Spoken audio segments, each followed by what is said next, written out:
कुछ मुलाकातें बरसात सी होती है, भीगती है, नम रह जाती है परंतु कभी सूखती नहीं।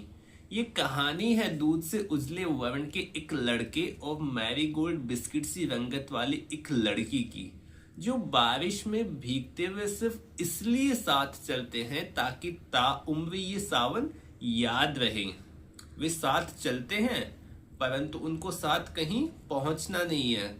प्रेम की राहों के वो पथिक जो ऐसी बंजर राहों से गुजरते हैं, उन्हें अक्सर दूसरों के मन की भीतरी परतों में छिपे दुख का एहसास होता है। इस कहानी के किरदार कुछ ऐसी उलझन में है जो अलमारी खोलने के बाद अलमारी क्यों खोला था जैसे भ्रम में है। इस कहानी का या इस उपन्यास का नाम है फिर मिलोगी और ये लिखा गया मधु चतुर्वेदी द्वारा और हिंद युग में ने इसको प्रकाशित किया है। बड़ा ही सुंदर, बड़ा ही लाजवाब ये उपन्यास है, बड़ा ही कमाल का। जब हम इस उपन्यास की परतों में धीमे धीमे नीचे उतरते हैं तो यह हमें प्रेम की असीम गहराइयों के साथ साथ विरह की भी असीम गहराइयों का एहसास करवाता है। कुल मिला के 4 से 5 मुख्य किरदार इस किताब में, इस उपन्यास में। पहले का नाम है वसुधा, जो कि समाज के एक ऐसे परिवार से है जहां पर दूसरी कास्ट के लड़कों से शादी तो दूर की बात, सोचने की भी मनाही थी।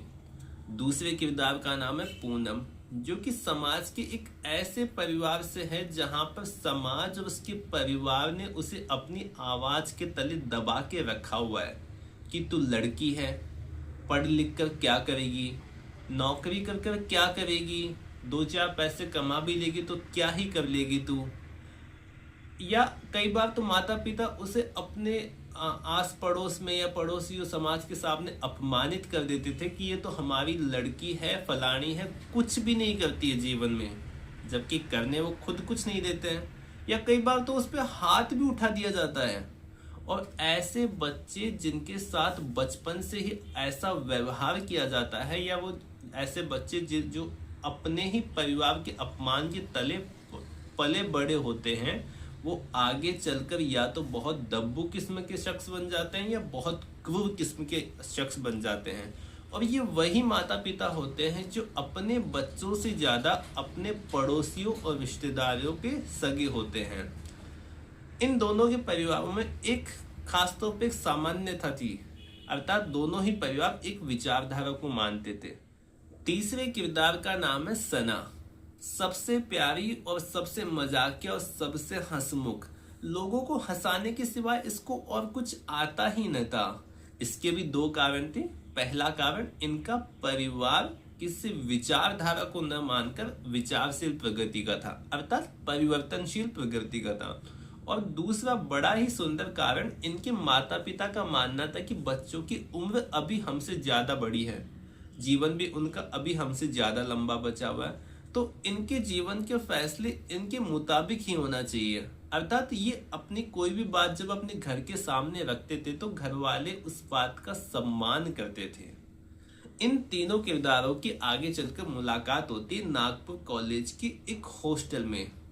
और जब हम इस उपन्यास में धीमे धीमे आगे बढ़ते हैं तो हंसते, ठिठलाते, मुस्कुराते, न जाने उपन्यास कब आधे से ज्यादा बीत जाता पता भी नहीं चलता। क्या गजब हॉस्टल लाइफ को होके रहा है।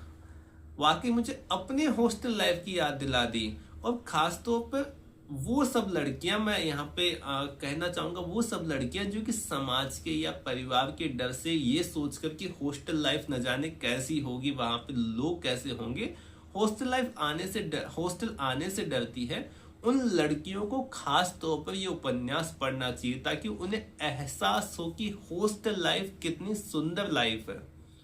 अगले और चौथे किरदार का नाम है आशीष, जो कि उम्मीद का एक कच्चा धागा थामे हजारों किलोमीटर का सफर करके एक ऐसी लड़की से मिलने आया है जिसके साथ इत्तेफाक से केवल 2 बार मुलाकात हुई है। और कितनी दूर आया है? शिलोंग से नागपुर।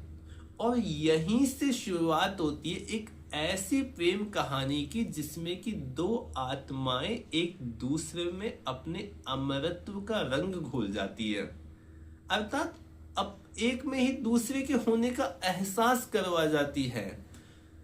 खैर आगे कहानी में होता क्या है, लेकिन बड़ी ही सुंदर ये प्रेम कहानी है। मैं आपको रिकमेंड करूंगा, आपको पढ़ना चाहिए। फिर मिलोगी।